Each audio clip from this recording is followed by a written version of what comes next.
오늘 하나님께서 우리에게 주신 말씀은 구약성경 열왕기상 14장 21절에서 31절까지 말씀입니다. 솔로몬의 아들 르호보암은 유다 왕이 되었으니 르호보암이 왕 위에 오를 때에 나이가 41세라. 여호와께서 자기 이름을 두시려고 이스라엘 모든 지파 가운데서 택하신 성읍 예루살렘에서 17년 동안 다스리니라. 그의 어머니의 이름은 나아마요 암몬 사람이더라. 유다가 여호와 보시기에 악을 행하되 그의 조상들이 행한 모든 일보다 뛰어나게 하여 그 범한 죄로 여호와를 노엽게 하였으니 이는 그들도 산 위에와 모든 푸른 나무 아래에 산당과 우상과 아세라를 세웠음이라. 그 땅에 또 남색하는 자가 있었고 여호와께서 이스라엘 자손 앞에서 쫓아내신 국민의 모든 가증한 일을 무리가 본받아 행하였더라.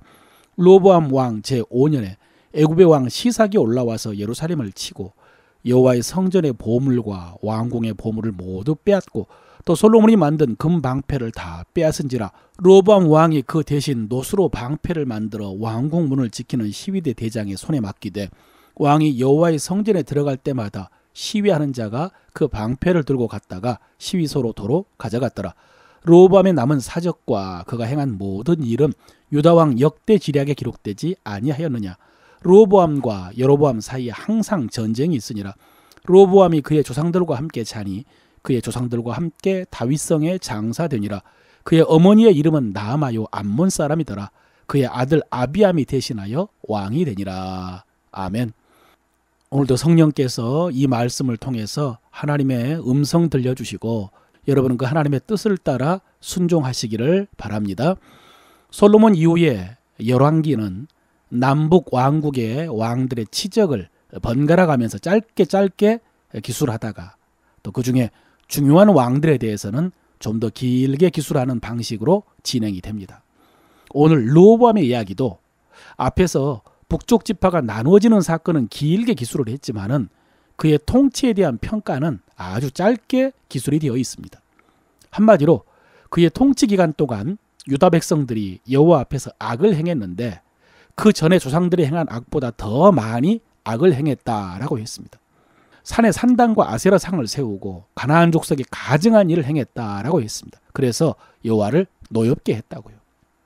여러분, 르호보암이 그래도 솔로몬의 아들이고 그가 41세의 왕 위에 올랐다면은 그때 다윗이 살았을 때 태어났을 수도 있는데 참 안타까운 일입니다.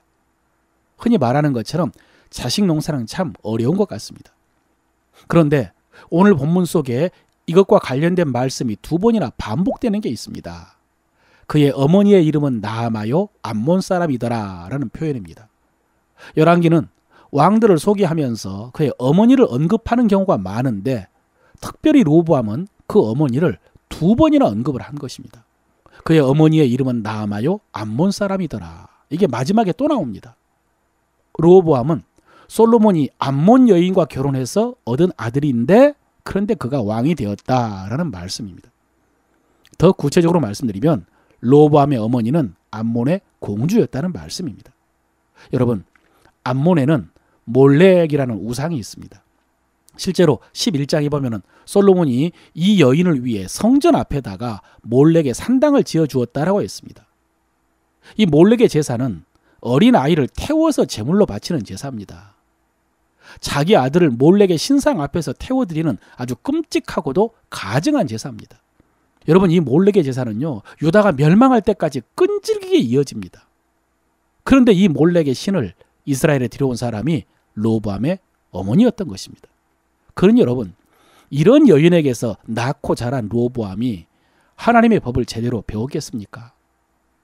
솔로몬과 결혼해서 예루살렘에 살면서도 하나님 섬기지 않고 몰렉의 산당을 지어 섬기던 이 어머니에게서 자란 르호보암이 하나님을 제대로 섬겼겠습니까? 우리는 앞서 솔로몬이 타락해가는 모습을 살펴보았습니다. 그의 어머니는 밧세바였는데요. 그 곁에는 항상 나단 선지자와 제사장 사독이 있었습니다.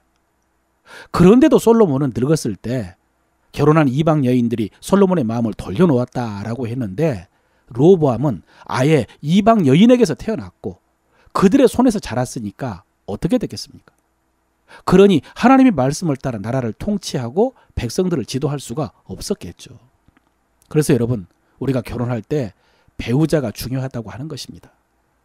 불신자나 다른 종교 믿는 배우자를 율법적으로 된다 안 된다라고 할 수는 없지만요. 여러분 이것은 중요한 문제입니다. 또 오늘 본문에는 르호보암 제5년에 애굽 왕 시삭이 예루살렘을 쳐들어왔다라고 기록을 하고 있습니다. 여러분 사실 성경에는 애굽이 이스라엘을 쳐들어온 일이 거의 없습니다. 그런데 그런 애굽이 예루살렘을 공격했다라는 건 참 이례적인 일입니다. 오늘 성경은 그것을 유다 백성의 우상 숭배와 죄악을 기록한 다음에 언급을 합니다. 그러니까 그 침공이 이스라엘 백성이 여호와를 노엽게 한 결과라라는 그런 의미입니다.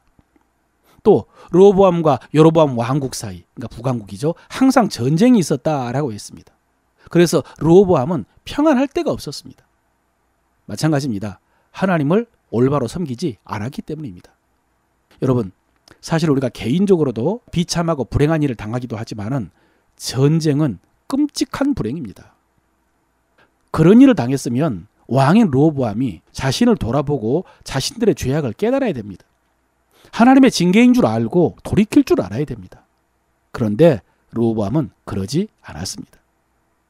또 오늘 본문 중에 나오는 표현 중에요. 21절에 여호와께서 자기 이름을 두시려고 이스라엘 모든 지파 가운데 택하신 성읍 예루살렘이라는 그런 표현이 있습니다. 르호보암이 그런 예루살렘에서 백성을 다스렸다는 그런 말씀이었습니다. 여러분 이것이 예루살렘의 중요성입니다. 가치입니다.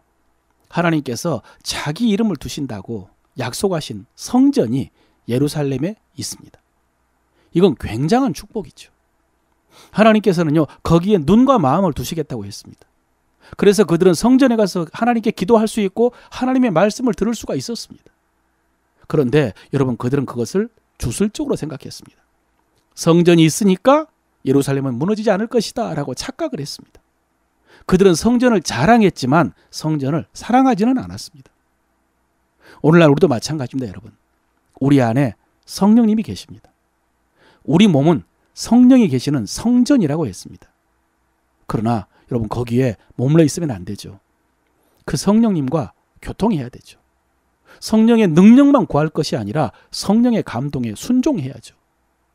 사랑하는 성도 여러분 성령이 오셨다 성령이 계신다라고 하는 그 지식에만 머물지 말고요.